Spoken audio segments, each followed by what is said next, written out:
Hello friends, welcome to my channel passion education. आप सभी का स्वागत है हमारे PYQs की सीरीज़ में। आशा करती हूँ आप बहुत ही बढ़िया होंगे और अपनी खुशनुमा ज़िंदगी को बहुत ही बेहतरीन तरीके से जी रहे होंगे। आप सभी का स्वागत है हमारे GPSC क्लास 1-2 के PYQs की सीरीज़ में। हम यहाँ पर डिस्कस कर रहे हैं 7/1/24 यानी एडवर्टीज़मेंट नंबर 47 और 2023-24 के पेपर 2 को। हमने पेपर 2 के काफ़ी क्वेश्चंस डिस्कस कर लिए हैं एंड हम एकदम एंड में आ पहुँचे हैं दोस्तों। 10 क्वेश्चन की सीरीज़ को देखते हुए आई होप आपने अपने बहुत सारे कॉन्सेप्ट्स क्लियर किए होंगे, मज़ा आया होगा। एंड जब आप अब एग्ज़ाम में बैठेंगे ना तो आपको रियलाइज़ होगा कि कितना ज़्यादा हेल्पफुल रही है ये सीरीज़। ठीक है, तो वापस आकर के बताना मत भूलिएगा। चलिए सेशन को शुरू करते हैं। उसके पहले जितने भी लोग चैनल पे नए हैं, वीडियो को पहली बार देख रहे हैं, चैनल को सब्सक्राइब करना ना भूलें। दोस्तों, मैं सेशन शुरू करूं उसके पहले आपसे एक शब्द के बारे में थोड़ा डिस्कस करना चाहूँगी और वो है डर। जी हाँ, अब सब सही सुन रहे हैं, डर। अब आप सब सोच रहे होंगे कि डर के बारे में क्या डिस्कस करना। अरे, डर हम सबकी ज़िंदगी में ना एक अहम हिस्सा बना हुआ है। हर बार हर वक्त कहीं ना कहीं किसी ना किसी चीज़ का डर हमें लगा रहता है।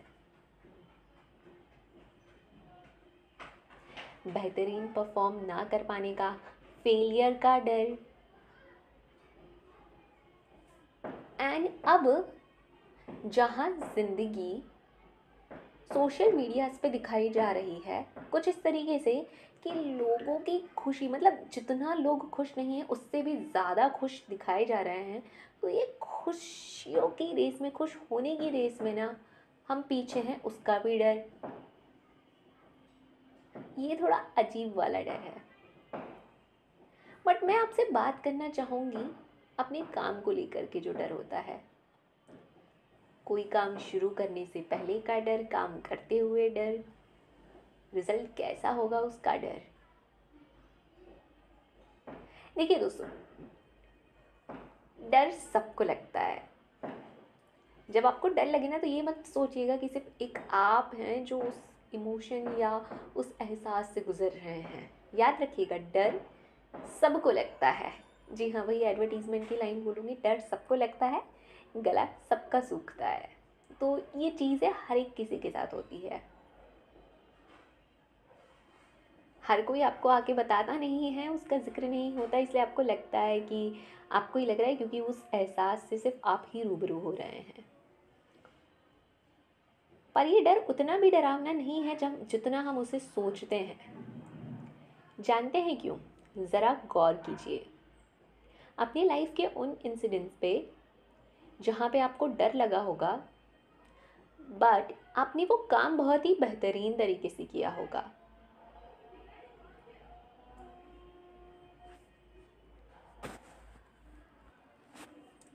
जी हाँ दोस्तों, मैं यही चाहती हूँ कि ये डर का जो वो नेगेटिव कॉनोटेशन बन के रह गया है ना, आप उससे ज़रा अपना ध्यान हटाएं और देखें कि हाँ, कई बार ऐसा हुआ है, मोस्ट ऑफ द टाइम ऐसा होता है कि आप डरते डरते ना वो बहुत ही अपना अच्छा करते हैं। काम शुरू करने के पहले जो आपको डर लगता है वो आपकी काम को और बेहतरीन बनाने में मदद करता है। अब मैं आपको थोड़ी और क्लैरिटी दूंगी, वहाँ उसके लिए हम एग्जाम्पल के साथ डिस्कस करते हैं। काम करते हुए आपको डर लगा और उसके बावजूद आपने अपना काम जारी रखा। आप ये सोच रहे हैं कि कहीं जो मैं काम कर रहा हूँ वो सही होगा, नहीं होगा, और कैसे सही कर सकते हैं, क्योंकि आपका डर आपको डरा रहा है कि अगर एक सही नहीं किया तो गलत हो जाएगा, फेल हो जाएगा, है ना, ये चीज़, या डांट सुननी पड़ेगी, या जिस भी वजह से वो आप काम कर रहे हैं मेहनत बर्बाद हो जाएगी। तो वो आप और उसके लिए अल्टरनेटिव ढूंढते हैं, सॉल्यूशन ढूंढते हैं। वो डर आपके माइंड को डेवलप करने में हेल्प करता है कि आप सॉल्यूशन ढूंढें क्या क्या रास्ते हो सकते हैं, एंड आप उस तरीके से अपने काम को बेहतरीन बना देते हैं। ये डर हानिकारक तब हो जाता है जब आप काम करते हुए डरते हैं और आपका फोकस अपने काम से हट करके शिफ्ट करके डर के ऊपर चला जाता है। मैं डर रहा हूँ, मुझे डर लग रहा है, मुझे डर लग रहा है, मुझे डर लग रहा है, इतना ज़्यादा वो हाई लेवल हो जाता है कि तब वो आपको प्रेशराइज कर देता है और तब वो आपके काम को ख़राब कर देता है। तो अगर डर लग रहा है ना, तो अपने आप को कहिए ऑल इज़ वेल, ठीक है, कोई बात नहीं, सबके साथ होता है, देखते हैं क्या और अच्छा कर सकते हैं, क्या और बेहतरीन कर सकते हैं। बाकी जो एक बात मैंने कही कि आजकल हर जगह जो खुशियाँ खुशियाँ खुशियाँ खुशियाँ खुशियाँ दिख रही है, जिसकी वजह से ये जो कल्चर है ना, हैप्पीनेस, बी हैप्पी, ये हमें रियलाइज़ कराता है कि हम खुश नहीं होंगे, उसका भी एक डर आने लगा है। तो खुश नहीं होंगे तो और क्या होंगे, कभी दुखी होंगे, कभी गुस्सा होंगे, कभी रोएंगे। It's okay, fine. हर ज़िंदगी हर इमोशन से बनी हुई है, हर इमोशन से सामना कीजिए। सिर्फ स्टेटस जो अपलोड होते हैं ना, सिर्फ खुशियाँ खुशियाँ वाले मोमेंट के होते हैं, इससे हमें लगता है हर जगह खुशी है, क्यों मेरी ही लाइफ में दुख है। तो इतनी सोशल मीडिया या ग्लैमरस लाइफ पे बिलीव मत कीजिए, उस खुश दिखावटी खुशी की रेस में मत जाइए। अपने आप में खुश रहिए, आपको जिसमें खुशी मिलती है वो कीजिए, अपने मन को खुश रखिए, that is the real happiness. चलिए आज के सेशन को शुरू करते हैं दोस्तों। आशा करती हूँ मेरी ये कुछ चंद बातें आपको कुछ हेल्प कर पाती हो, कहीं आप किसी उलझन में हो या फिर कभी कुछ फेस करें तो आपको सॉल्यूशन या कुछ लाइट प्रोवाइड करने में मदद करती हूँ। क्योंकि कई बार क्या होता है कि हमें पता सब कुछ होता है, बट अगर सामने वाला वो लाइन बोल देता है ना, सामने वाला वो कुछ कह देता है, तो हमें लगता है हाँ ठीक है, सही है, अच्छा लग रहा है।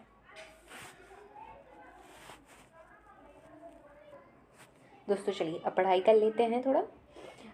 हम PYQs की सीरीज़ में क्वेश्चंस को डिस्कस करते हुए क्वेश्चन नंबर 171 पे आप पहुँचे हैं दोस्तों।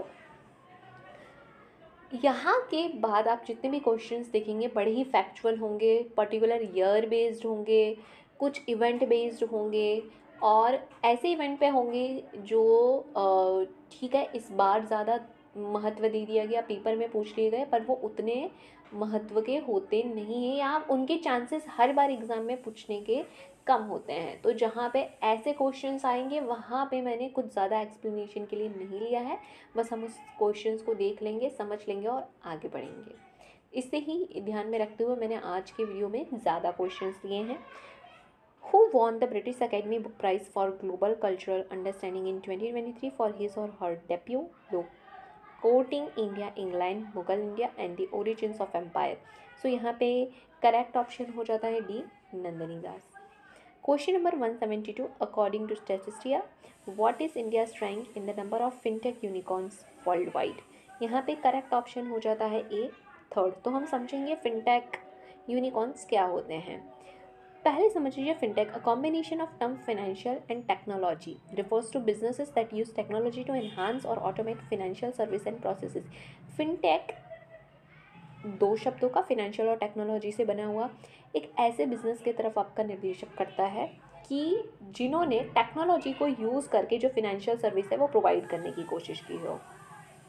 India remains a global leader in fintech, third highest globally after US and UK। तो यहाँ पे प्रथम रैंक पे है US and second UK, having a combined valuation of over $155 billion, nearly third of unicorn universe.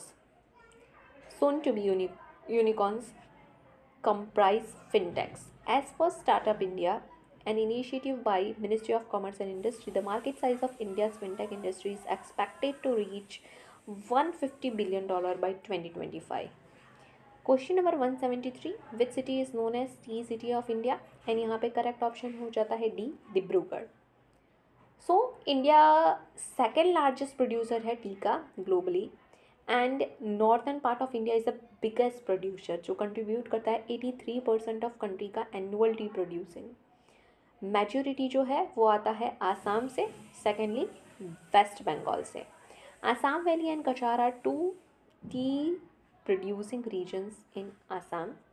Waste Bengal में Dooars, Terai and Darjeeling, ये 3 major tea producing regions है। Southern part का कंट्रीब्यूशन 17% है टोटल प्रोडक्शन का, और जितने भी मेजर स्टेट्स हैं वो हैं तमिलनाडु, केरला एंड कर्नाटका। दोस्तों याद रखिएगा, Darjeeling tea is also known as champagne of teas world wide because of its flowery scent and was the first GI tag product. जो ये GI tag, geographical indication tag दिया जाता है, सबसे पहला GI टैग दार्जिलिंग टी को मिला था। इंटरनेशनल टी डे याद रखिएगा, 21 मई को इंटरनेशनल टी डे बनाया जाता है। It was designated by United Nation General Assembly in December 2019। Question number 174, who won 2023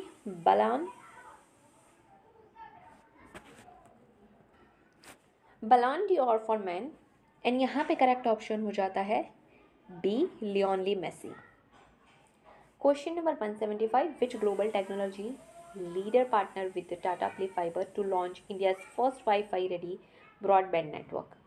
the correct option is C, Nokia. Question number 176, which comet is also known as Orionid meteor shower? Correct option is D, Halley's. यहाँ पे हम समझेंगे meteor shower के बारे में। सो दोस्तों सबसे पहले ऑरियोनॉइड मीटियोर शावर के बारे में बात कर लेते हैं। वो एनुअल फेनोमेनन है, यानी हर साल देखा जाता है अक्टूबर के महीने में, as earth passes through the debris left behind Halley comet, scientifically known as 1P Halley. Halley's comet, with dimension of approximately 5 by 9 miles, sheds dust particle from its nucleus during its solar orbit. This debris creates a trail that Earth intercepts, resulting in Orionoid meteor shower. तो समझिए दोस्तों, meteor किसे कहते हैं? It is a space rock or meteoroid that enter earth atmosphere. So basically, meteoroids are objects in space that range in size from dust grains to small asteroid. And जब अर्थ encounter करता है बहुत सारे meteoroids को एक बार में, तो उसे कहा जाता है meteor shower. Comets like Earth and other planets also orbit the Sun. Unlike the nearly circular orbit of planets, the orbit of comets are usually quite lopsided. Meteor showers are named for the constellation where meteor appear to be coming from. So, for example, the Orionoids meteor shower, for which occurs in October each year, appears to be originating near the constellation Orion the Hunter. Question number 177, where is the headquarter of ICAR, Indian Institute of Soil and Water Conservation, located? सो इसका correct option हो जाता है B, Dehradun. दोस्तों हम बात कर लेते हैं ICAR के बारे में, जो एक प्रीमियम इंस्टीट्यूट है. So Indian council of agricultural research, इसको इस्टेब्लिश किया गया था 16 जुलाई 1929 में as a registered society under the society registration act 1860. ये एक ऑटोनोमस ऑर्गेनाइजेशन है under the department of agriculture research and education, ministry of agriculture and farmer welfare. इसका हेडक्वार्टर न्यू दिल्ली में है. With 102 ICAR institute and 71 agriculture universities spread across the country, this is one of the largest national agriculture system in the world. It is a apex body for coordinating, guiding and managing research and education in agriculture, including horticulture, fisheries and animal science in the entire country. दोस्तों मैंने इसके function को इसलिए लिया है क्योंकि कई बार पूछ लिया जाता है ICAR ये संस्था के इनमें से दिए गए स्टेटमेंट में से कौन से फंक्शन हैं या कौन से फंक्शंस नहीं है. The Kisan Diwas or National Farmer Day is observe across the country on 23 December to celebrate the birth anniversary of Chaudhary Charan Singh, the former prime minister of India. मैंने सोचा कि क्यों ना ही एग्रीकल्चर के रिलेटेड कुछ ऐसी चीज़ें भी डाल दी जाए जिनके ऊपर आगे क्वेश्चंस बन सकते हैं. ये फैक्चुअल डेटा है, ध्यान में रखिएगा. Dr. Norman E. Borlaug was the winner of Nobel Peace Prize in 1970 for his work in global agriculture. He is also known as the father of Green Revolution. Do remember this. Question number 178. Who broke the world record in the javelin throw in F64 category at 2023 Asia Para Games? Correct option is D. Sumit Antil. Question number 179. Which food delivery app introduced maternity insurance for women delivery partners as a step for a women empowerment? Correct option is C, Zomato. Coming to our question number 180, where did Indian army marks the 76th Shaurya Diwas. तो यहाँ पे correct option हो जाता है A, Jammu and Kashmir. Shaurya Diwas के बारे में बात कर लेते हैं दोस्तों. Indian army mark the 76th Shaurya Diwas in Jammu and Kashmir, a day dedicated to commemorating a significant historical event, the landing of Indian forces in Kashmir on 27th October 1947. तो ये उस दिन को कमेमोरेट करता है जब हमारी जो आर्मी है उन्होंने कश्मीर पे लैंड करा था 27 अक्टूबर 1947 को. And this operation mark for the first civil military victory for independent India. On October 27, 1947, Indian Army troops landed at Budagam Airport, initiating a mission to evict Pakistani forces from Jammu and Kashmir. And this day stands as testament to the unwavering commitment to the unity and integrity for the nation. Question 181. जितने भी aspirants follow करते आए हैं PYQs की series में, हर बार 10 questions discuss करती थी. इस बार मैंने ज़्यादा क्वेश्चन लिया है क्योंकि आप भी जानते हैं, जितने भी लोग फॉलो करते आए हैं, कि हम उसे बहुत ज़्यादा डिटेल में जा करके लेते थे. बट यहाँ क्योंकि बहुत सारे फैक्चुअल है, इवेंट बेस्ड है, तो मैंने उनको ज़्यादा डिटेल में. आप देखिए, आपको कॉम्पिटिटिव एग्ज़ाम की तैयारी कर रहे हैं तब आपको हर चीज़ नहीं पढ़नी है, ठीक है. जो एग्ज़ाम में पूछी जा सकती है, चांसेस ज़्यादा है, जिससे आपके एग्ज़ाम क्लियर हो सके, वो याद रखना है, उसको रिवाइज करना है. आपका दिमाग, ह्यूमन ब्रेन है, कॉम्पिटेंट नहीं है कि जो सब याद कर लेगा, ठीक है. तो मैं अपनी तरफ से आपको बेस्ट ही प्रोवाइड करने की कोशिश कर रही हूँ. मुझे बहुत ज़्यादा मेहनत नहीं लगती कि मैं और भी डेटा इसके अंदर रख लूँ, बट क्योंकि मैं एक मेंटोर की तरीके से काम कर रही हूँ, मेरा ये दायित्व बनता है कि मैं आपको वो दूँ जो बहुत ही ज़्यादा ज़रूरी हो आपकी प्रिपरेशन के अंदर. सो दोस्तों, यहाँ पे जितने ही क्वेश्चंस में जो इम्पोर्टेंट टॉपिक्स आ रहे हैं, मैंने सिर्फ उनको ही लिया है. बाकी आप एक बार देख करके, पढ़ करके उन्हें छोड़ सकते हैं, ताकि जब आप करंट अफेयर पढ़ रहे हैं तो आपको सिर्फ इतना पता चल जाए कि हाँ, यहाँ पे कुछ हुआ है, हम वो याद रख लेते हैं, हम ध्यान में रख लेते हैं. Question number 181. How many AS-400 air defence missile squadron has the Indian air force deployed along the border with China and Pakistan. The correct option is 3. So अब देखिए, यहाँ पे फैक्चुअल है तो हम इसमें क्या डिस्कस करेंगे, बट इधर मुझे लगता है AS-400 एयर डिफेंस मिसाइल के बारे में जानना चाहिए. काफ़ी चर्चे में रहा है, अभी भी चर्चे में है. अमेरिका की तरफ से रसिया के ऊपर सैंक्शंस अलग तरीके से लगाए गए हैं जब से यूक्रेन वॉर हुआ है. तो हम इसके बारे में जानेंगे, ताकि नेक्स्ट टाइम एग्ज़ाम में अगर AS-400 एयर डिफेंस मिसाइल के बारे में कुछ भी क्वेश्चन आता है तो आप उसे अच्छे से डील कर सकें. So, the AS-400 is a mobile surface-to-air missile system developed by Russia, capable of intercepting and destroying various aerial targets such as aircraft, drone, cruise missile, and ballistic missile. The AS-400 has a range of up to 400 km at an altitude of up to 30 km and can engage up to 36 targets simultaneously with 4 different types of missile. It is the most dangerous operationally deployed modern long-range SAM, that is surface-to-air missile, in the world, considered much ahead of US developed THAAD, that is Terminal High Altitude Air Defense System. Question number 182. Who was the chairman of International Jury Panel for the 54th edition of International Film Festival of India? Correct option is answer B, Shekhar Kapur. अब देखिए, ऐसे जो questions बनते हैं दोस्तों, आप बैठ करके उनको 10 मिनट 20 मिनट दे करके रट नहीं सकते हैं, और रट भी लिया तो आप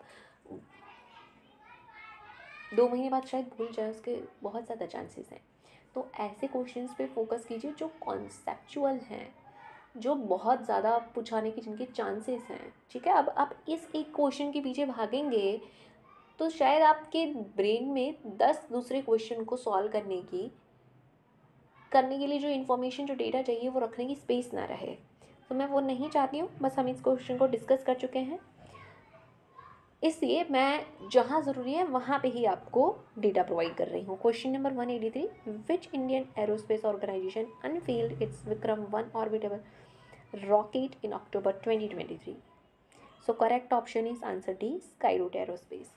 यहाँ पे इसरो भी है एक ऑप्शन में. इसरो के बारे में जान लेते हैं दोस्तों. ISRO is a space agency under department of space of government of India, जिनका हेडक्वार्टर बेंगलुरु कर्नाटका में है. Its vision is to harness space technology for the national development while pursuing space science research and planetary exploration. एक चीज़ आप याद रखिएगा, अंतरिक्ष corporation limited is a marketing arm of ISRO for promotion and commercial exploitation of space product, technical consultancy service, and transfer of technology developed by ISRO. Question number 184. Which Indian Institute of Technology has partnered with Airbus to promote aerospace education and innovation in India? The correct option is D. IIT Kanpur. Question number 185. Which Indian teacher was named a finalist for the Global Teacher Prize 2023? सो यहाँ पे correct option हो जाता है ए. दीप नारायण. दोस्तों इसी के साथ साथ आज का सेशन यहाँ पे ही कंप्लीट होता है. 20 मिनट्स का ये सेशन था. आशा करती हूँ आपने जो अपने 20 मिनट दिए वो एक थॉट और इन क्वेश्चंस के साथ आपके लिए मदद रूप हो, हेल्पफुल साबित हो एंड आपकी लाइफ में कुछ ना कुछ ऐड कर रहे हो. सेशन अच्छा लगे तो लाइक करना मत भूलिएगा, अपने दोस्तों के साथ शेयर ज़रूर से कीजिएगा. एंड जितने भी लोगों ने अभी तक चैनल को सब्सक्राइब नहीं किया है, अब तो आपने हमारा काम भी देख लिया है तो सब्सक्राइब कर लीजिएगा ताकि चैनल की हर गतिविधियों से आप अपडेटेड रहें. सो दोस्तों जुड़े रहिएगा क्योंकि इसके बाद हमारे सिर्फ 15 क्वेश्चन बचे हैं जिन्हें हम फटाफट से डिस्कस करने के बाद दूसरे पेपर सेट्स पे जाएंगे ताकि आपकी तैयारी बहुत ही बढ़िया ढंग से हो जाए. Thank you for watching. Have a great day.